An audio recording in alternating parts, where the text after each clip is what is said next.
London-based Prophet Ubed Angel has described the persecution of some men of God in South Africa as spiritual xenophobia. All those things take place. This is a lot. South Africa just arrested its own former president. Any country that can arrest a former president, trust me, can arrest anyone. Okay. That's it. Right. And there is a lot of spiritual xenophobia happening in South Africa. I would want to call it xenophobia. Of course, that's a different, spiritual xenophobia is a different word, but I want to call it in court, start a new thing called spiritual xenophobia. That's a new term. So do you feel they got jealous of his success? Because he was drawing quite huge crowds. It's not just Shepherd Bushiri. It's a lot of other pastors, not the ones you know, because I'm in the field. So I know exactly the pastors who are foreign. I've one man of God from Canada, flew in there on his jet, got into South Africa, preached in one service. I don't know, maybe he didn't have a visa to preach and he just a visitor's visa. They took him, he spent 8 days in jail from the pulpit, dragged him from there, from the pulpit. I'm not saying that they have their own rules, but you drag somebody like that, put them in jail, after 8 days, throw him out of jail and just leave him out by the gate. And you've taken the phones, you've taken everything, and the person is outside. Is it the government of South Africa? Some particular players in there that then make the government to look bad. Same, it happens in Britain, it happens in other countries too. It happened in Zambia, for God's sake. It happened in Zambia. They tear gassed a preacher from another country, from Nigeria. Tear gas with children in the same place. So it's happening everywhere. So don't take one area and just go, Yes, with Bushiri, it was very, very unfortunate. The man was bringing a lot of employment to people in that place. He was commenting about Prophet Shepherd Bushiri's escape from South Africa in November 2020.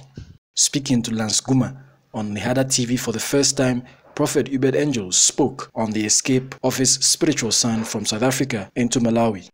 I want to briefly talk about someone that is close to you, your spiritual son, Prophet Shepherd Bushiri.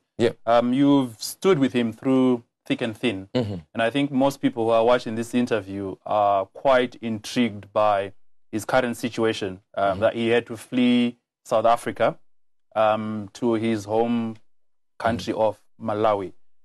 What do you make of that whole situation? I don't have anything to... What do you want me to comment on? What exactly? Which situation? His situation. He's really, really doing well. I will show you some videos of people queuing up to hear him talk about the Jesus that he loves. I can talk to you about that. But not about his particular situation. No, there is no situation right now. You were talking about animosity directed you were talking about animosity directed at prophets. You were talking about persecution of prophets. I thought we would have used that as an example. Not prophets, and no, I said everyone who succeeds. Okay. Yeah, so I thought you would have, elongated the argument further and pointed to him. I think you just made a very big mistake there to think I was going to do something. You can't predict what I do. No. That's how I'm successful. And hence it's an interview. I simply asked the question. Predicting me is the worst idea. So, in another way, you do not want to comment on this situation? No, I've commented. He's doing very well. Trust me, he's doing very, very well. In Malawi, yes, but I'm saying his situation with the South African government. Prophet Ubed Angel, who is also an ambassador at large responsible for bringing investment into Zimbabwe, said men of God who have businesses should be applauded and celebrated. I don't think there's ever been a loyalty in the Christian, I want to call it Christian civil war. There's never been like that, because this is the thing I keep talking to you about. When I say to you, we should applaud the preachers who are making the money outside church.